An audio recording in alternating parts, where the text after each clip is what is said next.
Por que eu digo que é um teste? Porque o Darash, assim como o culto de quarta-feira, ele tem um formato bem informal, onde todo mundo pergunta, onde a gente dá risada junto, tal. O culto de quarta-feira também é assim, mas eu acho que o Darash é um pouquinho mais. Sempre foi. Desde a época que nós nos reunimos na nossa sala, lá atrás, a gente sempre teve um ambiente mais descontraído. E não quero que isso se perca. Mas, como a gente tem tido sucesso na gravação dos cultos de quarta, os pastores já há algum tempo têm sugerido da gente começar as gravações do Darash também, para suprir uma necessidade de pregações voltadas para os jovens. Então nós gravamos durante a pandemia, publicamos durante a pandemia, mas depois que nós voltamos presencialmente isso parou. Então agora a gente vai fazer um teste e ver como é que vai ser nas nossas reuniões aqui. Se depois, quando a gente tiver a nossa sala, não vai ser nossa, né? Uma sala compartilhada lá em cima, então a gente vai se reunir lá em cima e a gente vai tentar dar sequência também gravando os nossos estudos, tá bom? Mas eu não quero que vocês fiquem tímidos, não vou perguntar nada, se eu perguntar uma coisa vai sair na internet, todo mundo vai rir de mim, ninguém vai ver a sua cara, dificilmente as pessoas vão ouvir a sua voz, porque é esse microfone aqui que capta a pergunta. Se você falar uma coisa muito sem noção, tipo, nossa, absurda, a gente edita, tira, você não vai passar vergonha nenhuma, tá? Não vai ter nenhum problema disso daí. Então é tranquilo. Quem vem no culto de quarta sabe como é. É a mesma coisa, a mesma dinâmica, tá bom? Muito bem, vamos então dar sequência aí ao nosso estudo da nossa série aí da vida de Cristo. Nas semanas que eu não estive aqui no Darash, vocês tiveram os estudos com o Eduardo, com o pastor Robson, falando sobre o tempo de Jesus ali no Getsemane. Depois que ele sai da ceia com os discípulos, ele vai para o Getsemane, onde ele sofre intensamente ali, ora a Deus. Depois vocês viram com o pastor Robson os julgamentos pelos quais Jesus passou, um panorama disso daí. Jesus passou por vários processos ali de julgamentos em um curto período de tempo, apontando ali para a iniquidade daquelas decisões. Eles estavam fazendo aquilo rápido porque eles queriam condenar Jesus logo. E na semana passada, vocês assistiram a palestra do evangelista da nossa igreja, do Leandro, sobre aspectos médicos, científicos da crucificação. E eu pedi para que esse vídeo fosse passado na semana passada, porque hoje nós vamos entrar propriamente no relato propriamente dito da crucificação. Hoje nós vamos entrar em Mateus 27, no que começa a crucificação propriamente dita. Até então, nós estávamos no que antecedia a crucificação, nas horas anteriores à crucificação. Agora não. Agora nós vamos entrar na crucificação mesmo. Hoje é a transição. Nós entramos agora nos últimos minutos da vida de Jesus, ali prestes a ser crucificado. Então, dentro desse bloco de assuntos aí, nós vamos falar aqui da paixão de Cristo, lembrando que a palavra paixão não é no sentido romântico, é paixão no sentido de sofrimento. Por isso que há essa expressão, a paixão de Cristo, o sofrimento de Cristo, né?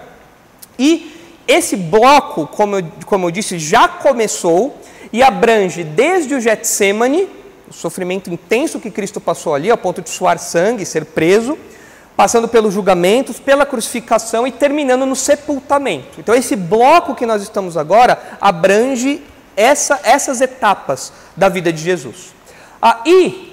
Foi muito rápido. Falando da humilhação de Jesus, eu queria começar perguntando para vocês qual foi a situação mais humilhante, injusta, uma situação humilhante, injusta, e maldosa que vocês experimentaram. Eu vou dar exemplo da minha. Eu me lembro quando eu era, acho que estava na quarta série, não, eu já era um pouco mais velho, acho que eu estava na sexta série. Eu me lembro de um rapaz que por alguma razão ele pegou raiva de mim, por alguma razão, não sei o que motivou ele a ter raiva de mim, ele ficou com raiva de mim. E nós estávamos na mesma sala, e ele pegou algumas fotos minhas e fez algumas montagens, me denegrindo, fazendo piadas sobre mim, me difamando. E colocou isso num vídeo no YouTube. Na época o YouTube não era tão badalado como é hoje, né? Mas ele divulgou isso para a turma, e a minha turma viu isso. Isso chegou até mim e eu virei motivo de piada. E era assim, ainda que seja um contexto de criança, adolescente, era piadas que não eram legais, eram piadas até um pouco sujas, né? E tinha montagem lá. E eu lembro que aquilo foi uma das situações, pelo menos, que eu experimentei, que foi uma das mais humilhantes, porque todos os meus colegas, chegou até professores, até diretores do colégio, o meu pai teve que ir até a casa do rapaz tirar satisfação com o pai do rapaz, obrigar a tirar o vídeo do ar. Enfim, foi muito desgastante. Isso daí é o que eu me lembrei como a situação mais humilhante, injusta e maldosa que eu passei. Vocês têm alguma situação parecida com essa? Que vocês sofreram algum tipo de injustiça desse gênero, assim? Algum tipo de humilhação, não precisa ser como a minha, mas algum tipo de humilhação. Alguma coisa que fizeram contra vocês e que vocês ficaram chateados, tristes, que foi algo maldoso. Vocês já passaram por algo assim? Bullying, alguma coisa do tipo?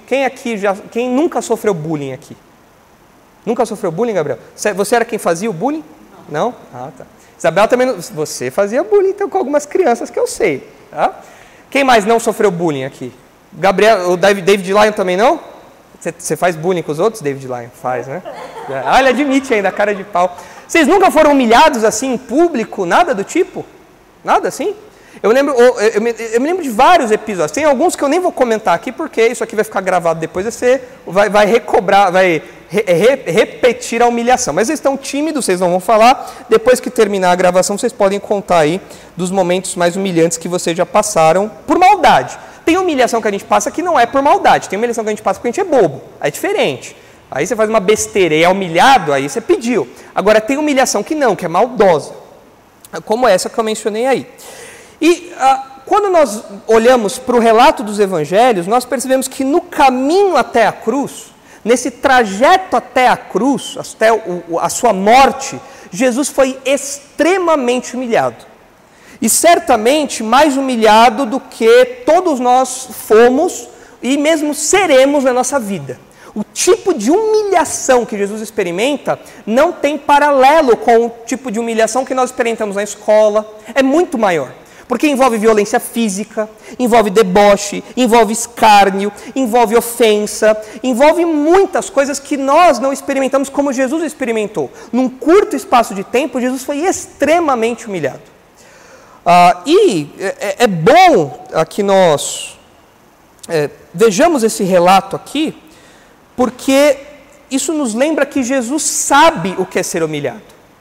Quando nós somos humilhados, nós temos um rei, nós temos um salvador, nós temos um Senhor que sabe o que é ser humilhado. Ele foi muito mais humilhado do que nós e ele sabe como é isso. Ele sabe como é ser escarnecido, debochado, desacreditado, espancado. Ele sabe de tudo isso. Então nós temos um Senhor que se compadece dessas nossas realidades que fazem parte do mundo caído. No mundo caído nós experimentamos esse tipo de coisa. E quando nós olhamos para Isaías 53, que nós temos estudado nos cultos de quarta-feira, nós percebemos que já há 700 anos lá antes de Cristo, Isaías já falava que o Messias sofreria intensamente, seria extremamente humilhado, desprezado. Os estudos de quarta-feira têm mostrado isso para nós em detalhes. E eu trouxe aqui algumas partezinhas de Isaías 53. O seu aspecto estava muito desfigurado, mais do que o de outro qualquer. Era desprezado e o mais rejeitado entre os homens, homem de dores e que sabe o que é padecer. E como um de quem os homens escondem o rosto, era desprezado e dele não fizemos caso. O que Isaías está falando aqui, o que o profeta Isaías está falando aqui, é que ninguém se deu ao trabalho de parar o sofrimento de Jesus. Vendo aquela intensidade, aquela injustiça, ao invés de parar, pelo contrário, as pessoas incendiaram ainda mais aquilo. As pessoas levaram Jesus até aquele ponto, levaram o servo sofredor até aquele ponto, ao ponto dele ficar desfigurado. Isaías já falava a respeito disso. E Jesus, evidentemente, sabia que isso aconteceria com ele. E nós estamos vendo isso acontecer agora, nesse momento que nós chegamos.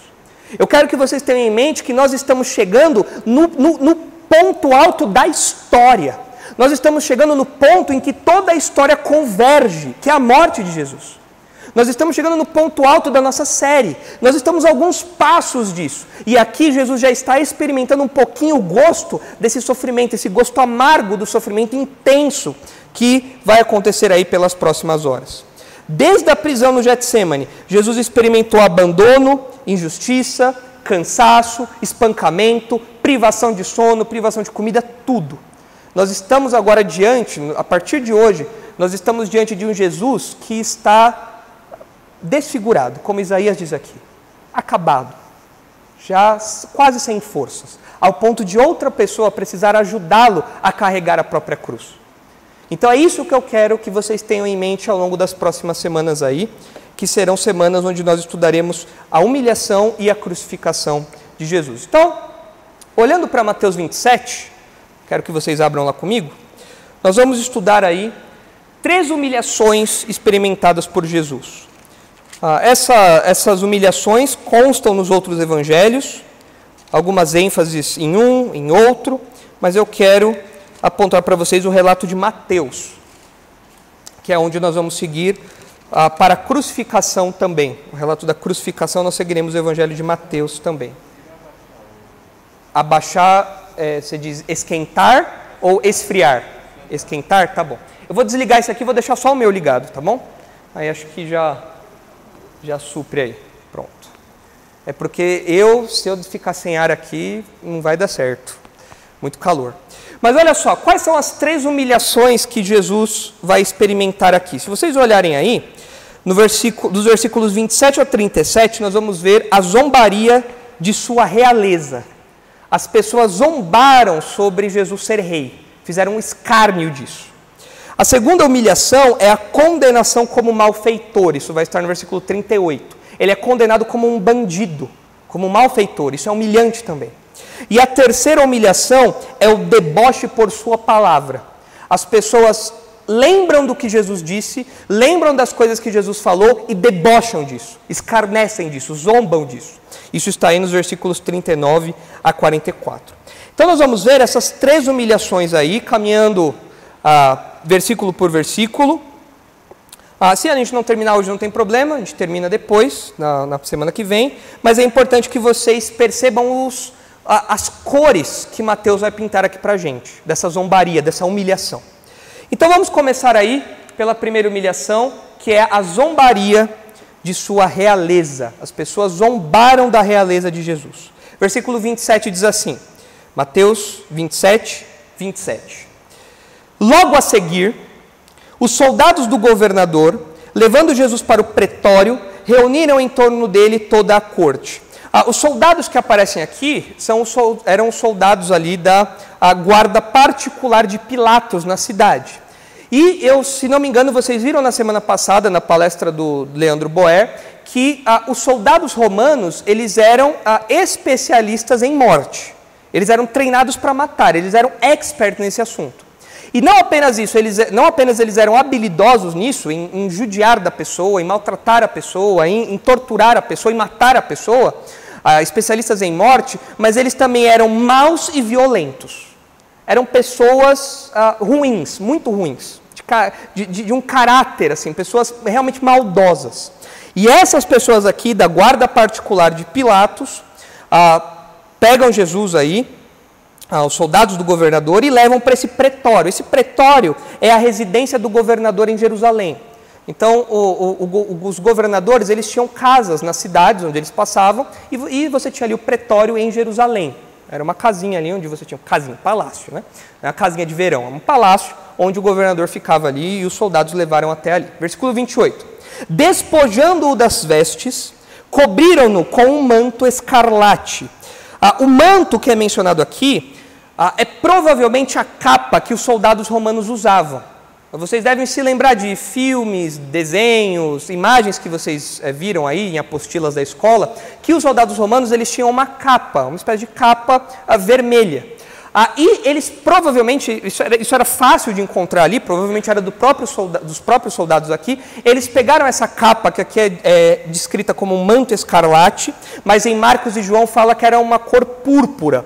Então era algo entre escarlate e púrpura, uma cor nobre. E eles pegam esse manto e colocam, essa capa, e colocam sobre Jesus no intuito de caracterizá-lo como um rei. Como essa cor era uma cor nobre, era uma cor que denotava algum tipo de nobreza, eles estão caracterizando Jesus. A humilhação passa por uma caracterização. E o primeiro elemento dessa caracterização é essa capa. Uma capa de realeza que eles estão colocando aqui em Jesus. Esse manto escarlate. Versículo 29. Tecendo uma coroa de espinhos, puseram-lhe na cabeça. Aqui um outro elemento da caracterização. Um rei tem uma coroa. Mas a coroa de Jesus não era uma coroa de ouro, uma coroa de diamantes, era uma coroa de espinhos. É um escárnio aqui, é uma humilhação. E na mão direita, um caniço. Esse caniço representa, na figura de um rei, na caracterização desse rei que eles estão debochando aqui, que representa o cetro. Vocês devem lembrar de filmes, desenhos, enfim, que o rei tem um cetro pelo qual ele governa, ele mostra ali o seu governo. Então você tem a capa, você tem a coroa e você tem o cetro. Então, eles colocam na mão direita um caniço e, ajoelhando-se diante dele, o escarneciam, dizendo: salve, rei dos judeus. E cuspindo nele, tomaram o caniço e davam-lhe com ele na cabeça. O que tinha na cabeça? Você já imagina a soma disso que vai acontecer. Uma coroa de espinhos e as pessoas batendo na sua cabeça. Só a paulada sem a coroa de espinhos já seria sofrimento e humilhação o suficiente. Mas você tem uma coroa de espinhos ali ainda para piorar essa situação.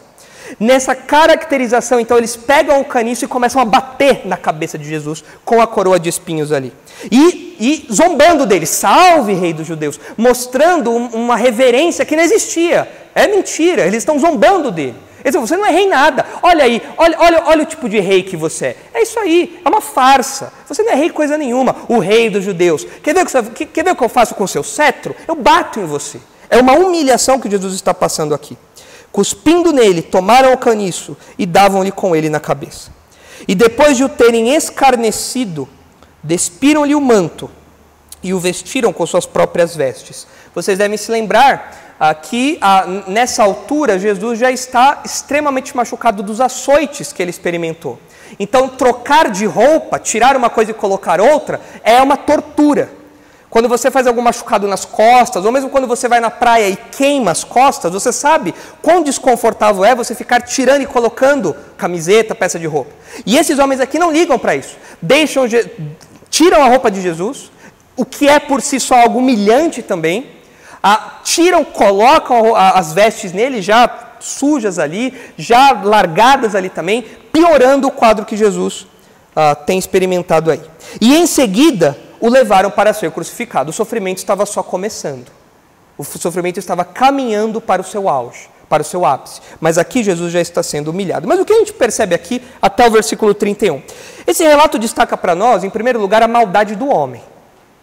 Como o homem está disposto a humilhar o seu semelhante. Nesse nível aqui. A zombar do seu semelhante. Quando nós falamos da maldade humana, nós vemos um retrato da maldade humana aqui, diante de uma pessoa comum, diante de um indivíduo ali, como nós. Esses homens aqui, injustamente, condenam Jesus, ele não tinha culpa de nada, ele é condenado, e ele é humilhado cruelmente. Não é uma humilhação só de palavras, é uma humilhação física, é violenta a coisa que acontece aqui. E isso nos ensina também, nos ilustra um outro princípiozinho, que não é o objetivo de Mateus, mas que nós aprendemos por tabela, como eu geralmente digo. Qual que é esse princípiozinho, essa liçãozinha que nós aprendemos? Que a zombaria, você zombar de outra pessoa, muitas vezes não se limita ao campo das palavras. A zombaria, muitas vezes, evolui para a violência física. E isso pode acontecer em qualquer contexto. Isso pode acontecer na escola, isso pode acontecer na rua, isso pode acontecer, enfim, em qualquer lugar. Onde a zombaria ultrapassa o limite das palavras e se expressa no físico. Então isso tem que nos deixar alerta, porque os ímpios não têm freios. Os ímpios às vezes zombam e nessa zombaria você vai ver uma crescente. Eles começam te ofendendo, eles começam te xingando, eles começam zombando de você, mas chega uma hora que as palavras, só as palavras já não servem mais. Para onde eles vão agora? Como eles vão aumentar a intensidade disso? Eles vão começar a fazer algo físico. Vão começar a te empurrar, vão começar a te dar tapa, vão começar a te socar. Não contentes com isso, isso pode evoluir. Tanto que nós vemos casos de pessoas que morrem, às vezes, por zombaria de outras pessoas. Aqui nós vemos um exemplo cruel do que é feito com Jesus, e eram homens violentos fazendo isso, mas nós temos que ficar ligados. Nós, como crentes, muitas vezes sofremos zombaria das pessoas, e vocês não devem menosprezar o potencial de perigo que há nisso. Os ímpios, que não têm freios na sua zombaria, muitas vezes eles evoluem das simples palavras para a violência física, e você tem que estar esperto nisso. Você tem que saber se proteger, correr se for o caso, você tem que estar atento a isso. Eu me lembro uma vez, eu nunca lembro o motivo das coisas que acontecem comigo, eu não sei se isso é bom ou se isso é ruim. Às vezes eu provoco, não sei, né? Mas acho que não. Mas eu me lembro que mais uma vez, um grupo de outro colégio, eu estudava aqui em cima, bem aqui perto, eu estudava aqui em cima e morava em umas ruas aqui atrás. E eu me lembro que por alguma razão, a razão essa que eu não me lembro, os rapazes da minha turma se encheram de ódio contra mim. De novo, não me lembro por quê. Não sei se eu fiz alguma coisa, eu acho que não. Nunca fui assim de aprontar. Mas eles começaram a zombar de mim. Porque isso, porque aquilo. Na época eu não tinha feito a cirurgia do nariz ainda, então eu era o narigudo, Zé Carioca, enfim. Todos os apelidos carinhosos que você pode imaginar, que os adolescentes, aí eu já estava acho que na 5ª série, que eles podem fazer para um outro adolescente, né? Enfim.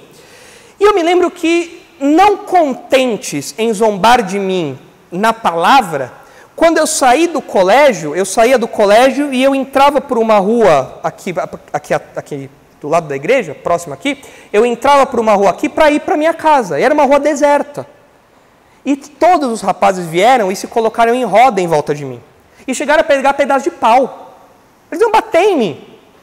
Mas veja, houve uma evolução da zombaria. Não eram mais palavras apenas. Agora a gente vai zombar de você fisicamente, nós vamos te ameaçar. Eles não bateram, até porque, se não me engano, eu consegui correr. Na época eu era bem magrinho, conseguia correr com uma relativa velocidade. Eu consegui fugir deles ali. Eu fiquei zanzando pelo bairro, porque eles fizeram tocaia na rua da minha casa. Eles queriam fazer alguma coisa, não sei o que, me bater, não sei o que eles iam fazer. Mas eu consegui dar o perdido lá e consegui depois chegar na minha casa em segurança. Mas percebam como a zombaria às vezes cresce. Então vocês devem estar, vocês jovens, contexto de escola, contexto de perseguição também como crentes, vocês devem estar atentos a isso. A zombaria muitas vezes evolui e incrédulos não têm freio quanto a isso.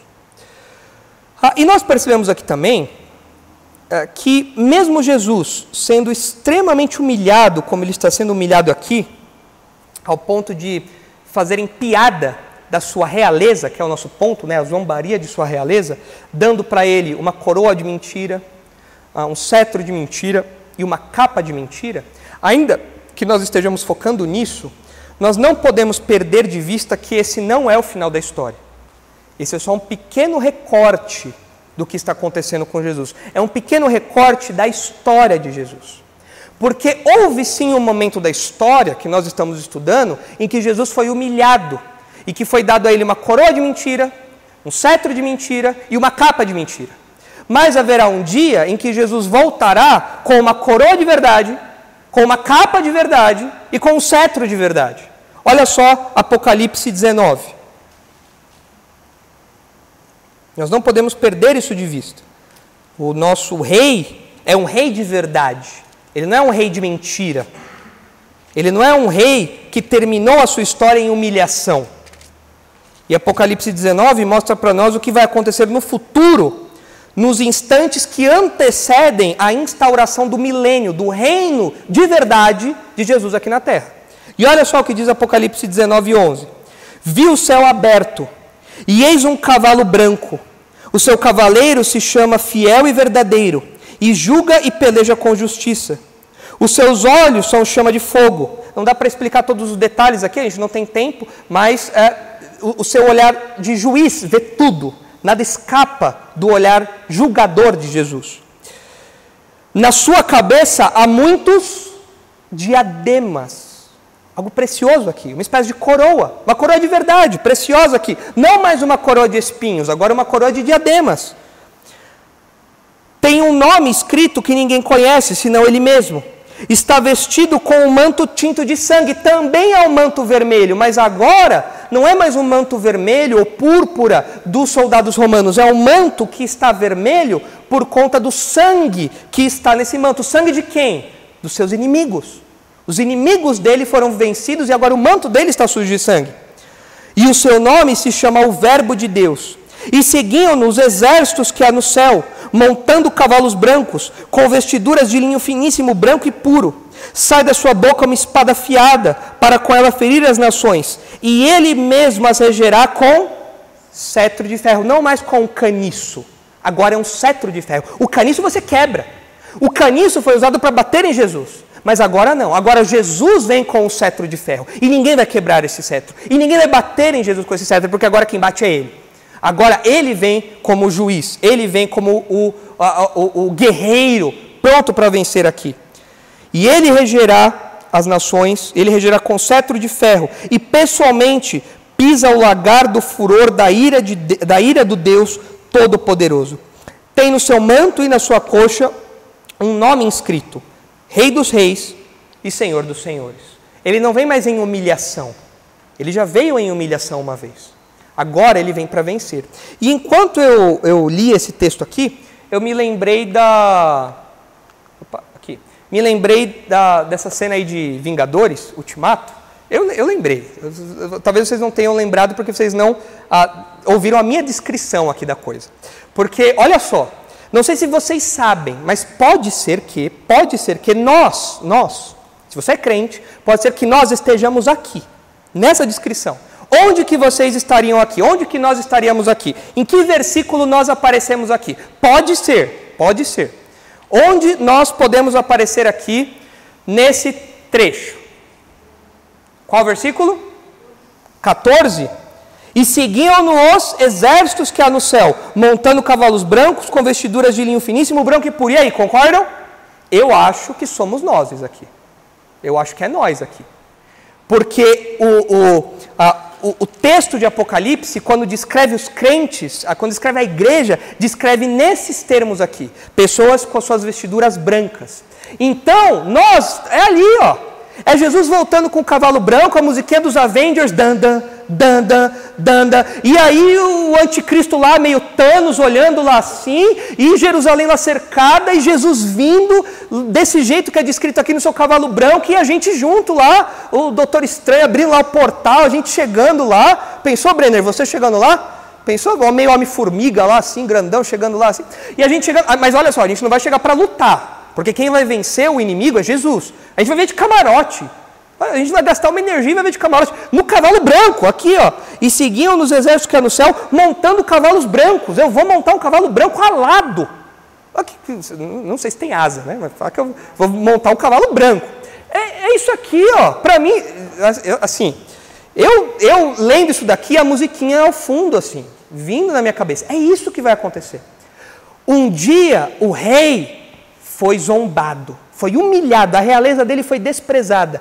Salve, rei dos judeus. Okay. Isso aconteceu na história. Mas a próxima vez que esse rei voltar, vai ser desse jeito aqui. Vai ser nesses termos aqui que o rei vai voltar. E talvez você ainda zombe de Jesus. Não publicamente, mas talvez você ainda olhe para ele e fale: esse cetro é um pedaço de bambu. Esse cetro é um caniço que não vale nada. O Senhor não é rei de nada. Talvez você zombe de Jesus no seu coração. Talvez você ouça as pregações aqui e você fale: isso daí, esse rei nem existe. É um reino de mentira. Os crentes brigam por um reino de mentira e pregam um rei de mentirinha. Se esse é o seu caso, você deve se arrepender antes disso aqui acontecer. Porque quando Jesus voltar como rei, e eu vou voltar junto lá com ele, eu vou olhar para você e vou falar: viu? Vacilou. Agora você vai tomar cetro de aço na cabeça, cetro de ferro na cabeça. Então o que você tem que fazer se é o seu caso? Você tem que se arrepender. Falar: Senhor, eu reconheço que o Senhor é rei. Eu reconheço que o Senhor é o rei dos reis. E o Senhor dos senhores, como diz aqui Apocalipse 19, tem no seu manto e na sua coxa um nome inscrito: Rei dos reis e Senhor dos senhores. E eu me submeto ao Senhor. Eu quero servir ao Senhor. Se você zomba de Jesus, pare agora. Mesmo que seja uma zombaria no seu coração, desprezando a realeza de Jesus. Se é o seu caso, pare agora e se arrependa antes que seja tarde. Vocês conseguiram imaginar a cena dos Vingadores também? Mais ou menos? Eu consegui imaginar bem. Conseguiu, Helena? Você que não gosta muito da Marvel, conseguiu? Então tá bom. Muito bem, continuando aí o texto, versículo 32, ainda no primeiro ponto aí que nós estamos tratando, né? Da zombaria de sua realeza, zombaram da realeza de Jesus. Versículo 32. Ao saírem, encontraram um sirineu, chamado Simão, a quem obrigaram a carregar-lhe a cruz. Jesus, evidentemente já fraco, depois de privação de sono, de comida, já extremamente machucado, espancado já, ele não consegue levar a sua cruz. Vocês viram detalhes sobre isso na semana passada, na palestra do Leandro. Então eles pedem para que uma pessoa ali que estava assistindo aquilo leve a cruz para Jesus, ajude Jesus a levar a cruz. E esse homem aqui é chamado de Simão, que vem aí da região de Cirene. Por isso é chamado de Cireneu, chamado Simão. Vocês devem se lembrar que nós estamos aqui na Páscoa. Esses eventos acontecem durante a festa da Páscoa. Então você tem judeus de todos os lugares do mundo em Jerusalém. E tem aqui um estrangeiro. E eles pegam esse estrangeiro e falam, vai lá e ajuda a carregar ali agora.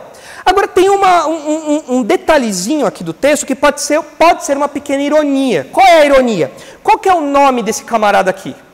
Simão, que ajuda Jesus a levar a cruz, não é? Ele é um desconhecido, mas que nós sabemos que tem o nome Simão. E ele ajuda Jesus a levar a cruz. Agora, tem uma outra pessoa que tem esse mesmo nome, não tem? Quem é que tem o nome de Simão também? Pedro. E onde está Pedro? Ele está vendo Jesus no seu martírio, no seu sofrimento, ele está ao lado de Jesus, ele está acompanhando Jesus ou não? O que ele fez? O que ele acabou de fazer algumas horas atrás? Ele negou a Cristo. Então pode ser que haja uma pequena ironia aqui, ó. E com isso, Mateus está falando, olha, tem um outro Simão que está ajudando Jesus aqui, mas não é o Pedro, porque o Pedro fugiu. E isso mostra que Jesus, isso enfatiza que Jesus está sozinho, abandonado e desamparado, ao ponto de um Simão desconhecido ter que ajudar Jesus a levar a cruz. Isso enfatiza então o seu abandono, como Jesus está sozinho. E apenas uma menção aqui para vocês, oportuna nesse versículo. Os muçulmanos não acreditam que Jesus tenha morrido. Os muçulmanos eles têm uma visão diferente de Jesus. Para eles, Jesus não é o Filho de Deus, não é o Salvador, como nós cremos. Mas os muçulmanos eles acreditam que Jesus não morreu. E se você ler o Corão, né, que é o livro sagrado do islamismo, se você ler na Surata 4, acho que é um livro, né? No versículo 157, você vai ler o seguinte: e por dizerem, matamos o Messias, Jesus, filho de Maria, o mensageiro de Alá, embora não sendo na realidade certo que o mataram, nem o crucificaram, mas o confundiram com outro. E aqueles que discordam quanto a isso estão na dúvida, porque não possuem conhecimento algum, mas apenas conjecturas para seguir. Porém, o fato é que não o mataram. Outro sim, Alá fê-lo ascender até ele, porque é poderoso, prudentíssimo. Então, os muçulmanos acreditam que Jesus foi levado ao céu em algum momento, mas que ele não foi morto. E divulgou-se entre os comentaristas do islamismo uma teoria da substituição, que alguém substituiu Jesus na hora de morrer. E algumas pessoas falam que foi Judas, e outras pessoas falam que foi quem? O Simão. Agora, isso faz sentido? Imagina lá o Simão lá ajudando, você vai ser crucificado. Olha o meu estado, o estado dele. Quem você acha que tem que ser crucificado? A aparência é totalmente diferente. Aí, para fugir desse absurdo, alguns muçulmanos falam que Alá meio que confundiu a mente das pessoas para pensarem que era Jesus, mas não era. Então Jesus saiu e o outro entrou ali no lugar e seguiu o caminho aí. Então, é isso que os muçulmanos acreditam. Claro, dentro do islamismo você tem várias vertentes aí, gente que fala que é um, que é outro, mas tem um grupo que acredita que quem foi crucificado na verdade foi o Simão. Então fique esperto. Se você um dia for ajudar alguém a carregar a cruz, põe uma plaquinha, alguma coisa, não sou eu que devo ser crucificado, né, para garantir aí alguma coisa. Mas, enfim, só uma menção aí para vocês saberem um pouquinho mais aí do mundo muçulmano. Versículo 33. E chegando a um lugar chamado Gólgota, que significa lugar da caveira, preste atenção aqui. A Gólgota em hebraico significa caveira, e Calvário em latim significa caveira, crânio também. Nós não sabemos exatamente a localização desse lugar, nós não sabemos. Geralmente, nos desenhos, nos filmes, a gente pensa num monte, mas o texto não obriga a ser um monte, não obriga a ser uma montanha, nada do tipo. Nós não sabemos a localização específica desse lugar, não é necessariamente um monte. O que nós temos algum indício mais forte é que é fora da cidade e que era um lugar onde você tinha uma estrada ali, perto, que dava acesso a Jerusalém, de modo que os transeuntes podiam ver os mortos por crucificação, as pessoas que estavam sendo crucificadas ali. Agora, a localização exata nós não sabemos. Tem palpites, se não me engano, em Jerusalém, acho que tem 2 lugares que eles acreditam ser. Não sei se o pessoal que foi para Jerusalém aí chegou aí nesses lugares. Tem lá o Monte Gólgota que eles falam. Enfim, não dá para saber exatamente. Algo que se perdeu aí na história. E por que tem esse nome? Nós também não sabemos. Alguns falam que tem esse nome porque o monte tem nas suas rochas o formato de uma caveira.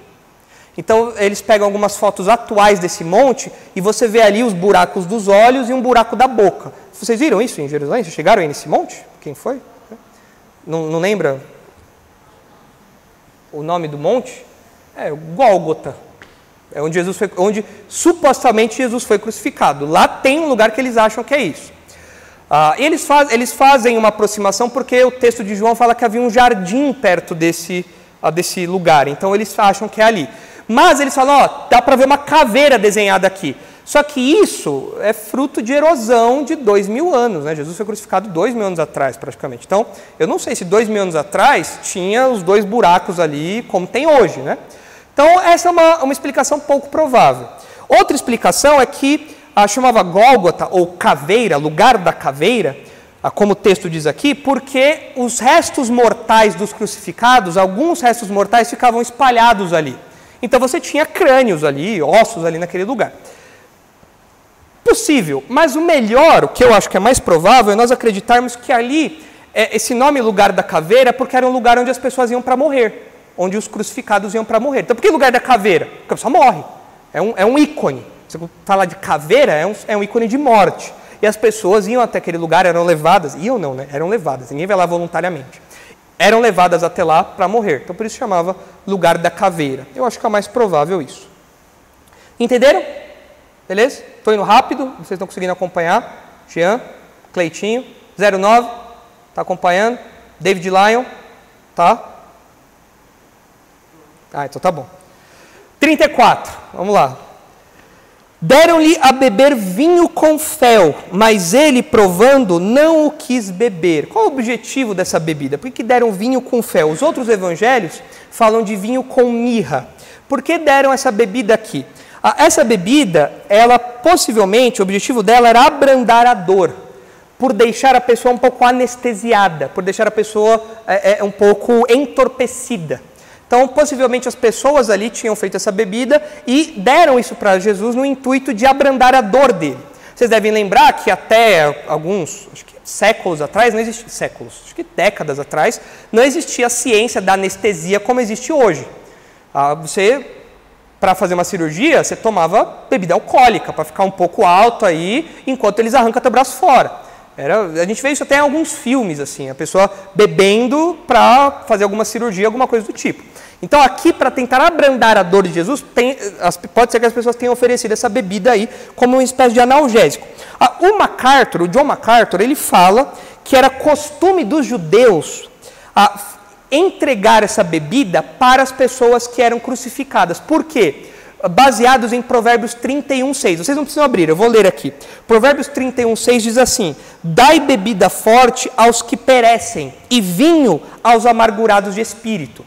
Então, baseados nesse texto, sobre dar uma bebida alcoólica para anestesiar o sofrimento de uma pessoa, os judeus, então, numa extrema demonstração de bondade, se é que a gente pode falar isso, né? Eles davam ali para o crucificado um pouco dessa bebida para tentar abrandar um pouco o sofrimento, a dor daquela pessoa. Vocês viram na semana passada, no vídeo do Leandro, que a dor da crucificação era intensa. A cruz não foi feita para a pessoa morrer rápido. A cruz foi feita para a pessoa morrer devagar. Tanto que as pessoas podiam ficar dias na cruz, até morrer. Então, era uma dor intensa ali. Agora, a recusa de Jesus pode estar associada, o texto não fala, né? É uma especulação. Provando não quis beber. A recusa dele pode estar associada ao desejo dele de cumprir o seu ministério plenamente cônscio, plenamente consciente, sem nenhum tipo de torpor, sem nenhum tipo de anestesia. Ele estava focado naquilo. Então ele não queria nada que pudesse atrapalhar a sua consciência, como aconteceria aqui nessa anestesia. Se você já fez endoscopia, você sabe o que uma anestesia faz. O médico fala, conta de 10 a 1. 10, 9, puf. Quando você acorda, já acabou tudo. Você perde a sua consciência. Adoro fazer anestesia. É muito legal fazer anestesia. Quando o médico fala para eu fazer anestesia, eu vou feliz. Porque é um sono muito gostoso da anestesia, né? Já fez anestesia, Jean? Já fez endoscopia, Jean? É legal, né, a anestesia? Você fez com anestesia, né? Ah, tá. Você nem lembra. Você vai lá e tal. E da última vez que eu fiz endoscopia, eu lembro que o médico falou assim, vai, conta até 10. Eu comecei a dar risada. 10, 9. Porque eu sabia da alegria que eu ia dormir, um sono pesado, né? Enfim, a ciência evolui, né, e nos dá algumas coisas boas aí, né? Naquela época não tinha isso, mas tinha bebida alcoólica. Mas isso faria com que você perdesse a sua consciência também. Não totalmente, mas você ficaria talvez um pouco menos ligado nas coisas. Jesus não queria isso. Pode ser aqui o motivo para ele ter recusado isso e mostrando o seu foco, o seu compromisso. Versículo 35. Depois de o crucificarem, repartiram entre si as suas vestes, tirando a sorte. Achei uma informação curiosa aqui sobre tirar a sorte é como que jogar dados, né? Só que naquela época os dados, há registros de dados como sendo as falanges das pessoas que morriam ali. Então os soldados pegavam as falanges e faziam como que de dados aquilo. Pegavam caco de cerâmica, coisas que tinham ali por perto, para fazer essa divisão das roupas do morto, da pessoa que estava sendo crucificada ali. E João 19, 23 e 24, que nós não vamos ler, nos dá mais detalhes a respeito disso que aconteceu com Jesus aqui. E, inclusive mostra que isso é cumprimento de uma profecia que está lá do Salmo 22, onde o salmista fala que repartiriam as vestes do Messias. E João enfatiza isso. Isso aconteceu para que se cumprisse o que o Salmo disse lá no Salmo 22, 18, uma passagem messiânica, que aparece em outros trechos aqui do relato da morte de Jesus. Inclusive, quando Jesus fala, Deus, meu, por que me desamparaste? É o Salmo 22. Então, você tem várias referências a esse Salmo aqui. E as roupas de Jesus são ali divididas como que um espólio. É algo que os soldados ali conquistaram. Ele vai morrer, a gente vai pegar a roupa e vai repartir entre nós aqui. 36. E assentados ali, o guardavam. Por cima da sua cabeça, puseram escrita a sua acusação. Este é Jesus, o Rei dos Judeus. Quando nós olhamos para João 19, de 19 a 22, nós temos mais detalhes também. Inclusive o detalhe que João nos dá a respeito dessa inscrição. Aqui, nós não sabemos exatamente como era essa placa, isso que era colocado ali, mas nós sabemos, pelo relato de João, que você tinha 3 idiomas. A acusação de Jesus foi escrita em 3 idiomas. Essa placa, ela era colocada em cima do crucificado. Se não me engano, o nome dessa placa, pelos romanos, era o titulum, porque ficava acima ali do crucificado. E constava da sua condenação. Por que aquela pessoa estava sendo condenada? E a placa de Jesus, o titulum que Jesus levou ali, tinha a sua acusação em aramaico, que era o idioma dos judeus ali, da Palestina, comum ali. Você tinha em latim, que era a língua romana, a língua popular do Império Romano, e você tinha o grego, que era a língua popular, que era talvez, vamos dizer, o mais falado, o inglês da época, era o mais falado, era o inglês da época, por conta da influência do Império Grego, que veio antes do Império Romano. Nós já estudamos isso no período interbíblico. Então você tinha lá a fala, a escrita, né, a inscrição em aramaico, em latim e em grego, conforme João 19 e 20 nos diz. Agora, o texto nos fala que o que está escrito ali, né? Alguém conseguiu ler ali? Não, ninguém sabe latim aqui? Conseguiu ler ali, Helena? Latim. Dos judeus. É óbvio, não é? Dá para ler tão fácil. O latim é o mais fácil, né? Assim, é o que chega mais perto, né? Ali Jesus, Nazarenos, Rex, aí não dá para entender o que está escrito ali. Mas, aqui no relato de Mateus, está resumido o que essa placa diz aí. Está escrito só, este é Jesus, o rei dos judeus. Em João, você tem o que está na placa completa. Jesus Nazareno, rei dos judeus. É isso que está na placa completa ali. Agora, isso, é claro, é uma inscrição carregada de sarcasmo. Como eu disse, é uma acusação. Porque Jesus se referiu como sendo o próprio Deus, como sendo o rei. E essa era a acusação dele, uma acusação de blasfêmia. Então, essa inscrição era carregada de humilhação também. É uma forma de humilhação. Ele está sendo crucificado porque ele se acha o rei dos judeus. Ele não é nada. Olha como ele não é rei coisa nenhuma. Ele está morto aqui. Ele está crucificado. Reis não são crucificados. E ele está aqui crucificado. Então isso é uma grande besteira, achar que esse homem é rei. Então essa acusação dele carrega humilhação, carrega sarcasmo também. E isso foi gritado, essa placa gritava aos quatro ventos. Porque vejam bem, notem os fatores aqui. Jerusalém está cheia por causa da Páscoa. Pessoas, judeus de todo mundo que falam outras línguas estão em Jerusalém. Provavelmente o local da crucificação era um local de visibilidade pública, de fácil acesso. As pessoas que entravam e saíam de Jerusalém viam ali as pessoas que eram crucificadas. E essa placa está nos idiomas da época, o que seria, sei lá, talvez hoje o mandarim, o inglês e o espanhol, talvez. Naquela época estava lá o aramaico, o latim e o grego, estava lá. Ou seja, todo mundo que passava pela cruz de Jesus sabia o porquê ele estava sendo condenado. Todo mundo.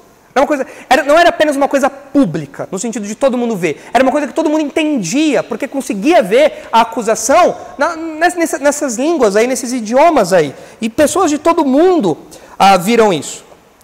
Agora, o que chama a nossa atenção, e a gente vai terminar por aqui hoje, é que essas palavras, ainda que tenham sido registradas em tom de sarcasmo, como que dizendo, isso é mentira, Jesus não é o rei de nada, ainda que essas palavras tenham um tom de humilhação e sarcasmo, nós sabemos que elas são verdadeiras. Jesus é, de fato, o rei dos judeus. O Jesus Nazareno é o rei dos judeus. Isso é verdade. Essa afirmação é verdadeira. Essa inscrição é verdadeira. Então, quando mandaram escrever essa placa, no intuito de humilhar, de deixar clara a acusação de Jesus, nesses três idiomas aí, na verdade, eles estão propagando quem Jesus é de fato, involuntariamente. Eles queriam fazer o contrário, mas eles estão, sem querer, eles estão propagando a verdade de que Jesus é de fato o rei dos judeus. Diga, Leitinho.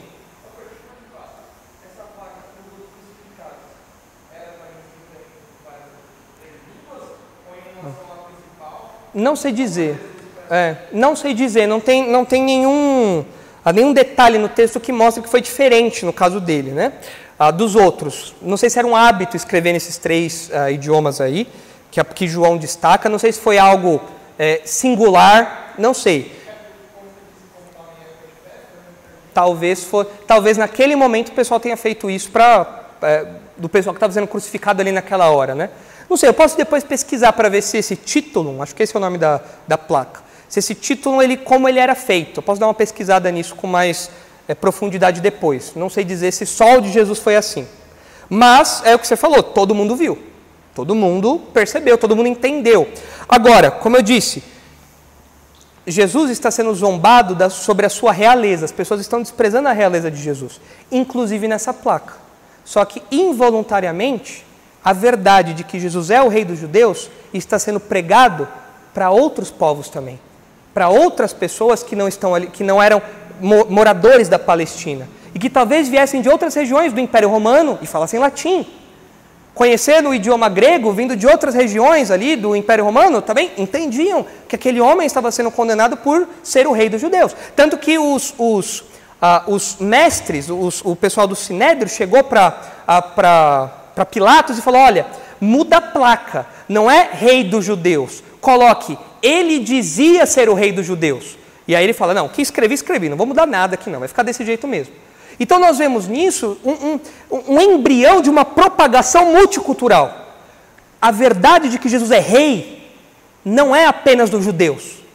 Ela chega a quem fala latim, em quem fala grego. Ela sai das fronteiras de Jerusalém. E nós vemos um embrião disso aqui acontecendo agora. E a gente percebe que quanto mais, assim, o objetivo daqueles homens era impedir Jesus de avançar no seu plano, naquilo que ele falava que ele ia fazer. Mas quanto mais, a grande ironia é essa, quanto mais os homens tentavam impedir Jesus, mais o plano de Jesus era executado. Olha, a gente tem que parar esse homem, vamos matá-lo. Mas eu vim para morrer mesmo. Tudo que esses homens tentavam fazer, é claro, dentro do plano soberano de Deus, levava para a execução do plano divino que foi escrito aí desde antes da fundação do mundo. Diga, Breno. Na questão de Pôncio Pilatos, quando pediram para mudar o nome da placa, eu não vejo que ele mandou escrever como algo de escárnio, porque na hora do julgamento, quando mandaram para Jesus para Pilatos, eu vejo que ele age com um pouco mais de respeito do que todos. Ele sai, né? Ele se tira, ele tenta se tirar da situação. Mas ele é tão culpado quanto todos os outros ali, porque ele tinha poder para impedir aquilo. Agora, a questão do escárnio é pelo relato da passagem toda. Eles estão zombando da realeza de Jesus. E o ápice disso é uma placa que diz Jesus, o rei dos judeus. É uma ironia isso. É uma ironia para os leitores. Espera aí, eles estão zombando da realeza de Jesus, mas, inclusive na placa, é uma acusação, ou seja, algo que não é verdade. Ele se dizia rei dos judeus, mas ele não é rei dos judeus, por isso que ele está crucificado. Só que a gente sabe que Jesus é o rei. Então é nisso que a gente vê essa ironia. A gente vê isso daí que se fala, nossa, mas que coisa, eles estão tentando fazer o contrário, eles estão tentando impedir e está indo para outra direção a coisa. Diga, Kevin.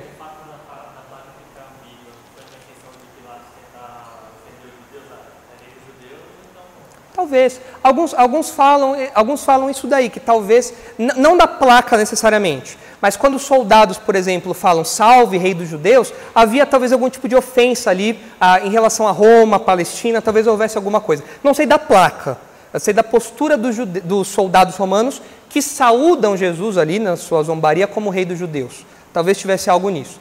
Mas eu acho que no caso de Pilatos, o que o motivou a escrever isso era justamente a acusação. Ele se achava rei dos judeus. Se vocês olharem lá João 19, vocês vão ver esse contexto aí, olha só. Pilatos escreveu também um título e o colocou no cimo da cruz. O que estava escrito era Jesus Nazareno, o rei dos judeus. Muitos judeus leram este título, porque o lugar em que Jesus fora crucificado era perto da cidade. E estava escrito em hebraico, latim e grego. Os principais sacerdotes diziam a Pilatos, não escrevas rei dos judeus, e sim que ele disse, sou o rei dos judeus. Respondeu Pilatos, o que escrevi. Ou seja, eu não vou mudar nada, eu não vou passar branquinho na placa agora. Então, segue o jogo aí, eu já fiz demais por vocês já. Agora parem de me encher a paciência. E aí Pilatos dispensa eles. Mas a gente percebe a ironia nisso, entendeu, Brenner? Tudo é para zombar da realeza de Jesus, inclusive uma acusação de algo que seria mentiroso, mas na verdade não poderia ser mais verdadeiro. Ele é de fato o rei. E ele foi... E esse plano todo da sua morte, do seu sofrimento, faz parte desse plano real. E a gente vai parar por aqui. Na semana que vem, a gente continua falando aí das outras humilhações que Jesus experimentou. A sua condenação como malfeitor e depois o deboche das suas palavras. Daquilo que Jesus falou, as pessoas se lembraram e debocharam de Jesus. Beleza? Dúvidas? Diga, Kevin. Aquele texto do Apocalipse que fala que os povos da terra se lamentarão, inclusive aqueles que estão na cruz passaram. Isso sugere que vai haver uma ressurreição dos inimigos de Deus para ver isso? Não, quando fala que eles lamentarão por aqueles que traspassaram, se refere aos judeus que vão estar vivos quando Jesus voltar. Quando Jesus voltar, os judeus vão estar cercados lá em Jerusalém. É o relato que a gente acabou de ler ali, né? E o apóstolo Paulo fala que essas pessoas elas vão se converter diante da vinda do Messias. Então, esse trecho que você mencionou, lamentarão aqueles que traspassaram, se refere a esses judeus que vão se converter lá no futuro. Os ímpios, eles ressuscitam em outro momento. Em outro momento da história eles ressuscitam. Os ímpios ressuscitam para o juízo final, para o julgamento do trono branco. Que a gente vai falar sobre isso na nossa série sobre escatologia. A gente vai entrar nesses detalhes aí quando falar da ressurreição. Porque os crentes ressuscitam no momento, o pessoal do Antigo Testamento ressuscita em outro momento. Então você tem aí alguns momentos. Os ímpios ressuscitam em outro momento. Então as pessoas que crucificaram Jesus vão ressuscitar em outro momento, para ser condenados. Beleza? Podemos orar então? Então tá bom, vamos orar. Senhor, nós agradecemos pelo relato de Mateus, de Marcos, Lucas, João, relatos esses que o Senhor inspirou, relatos esses que o Senhor preservou até nós. E agora, Pai, nós podemos ler com preciosidade, com riqueza de detalhes, o sofrimento, a humilhação que o nosso Senhor experimentou. Nós ficamos chocados em ver a maldade do homem, nós ficamos chocados em ver as injustiças que foram cometidas nos julgamentos de Jesus, nós ficamos chocados em ver o sofrimento que foi colocado sobre Jesus, mas nós sabemos, Pai, que tudo isso faz parte do seu plano, fez parte do seu plano soberano, sempre no controle de tudo, e nós sabemos que isso aconteceu para que na cruz os nossos pecados fossem pregados, e nós agora, livres da culpa, crentes no Senhor Jesus, que morreu por nós, crentes nesse Rei Salvador, agora nós podemos desfrutar de proximidade, de paz com o Senhor.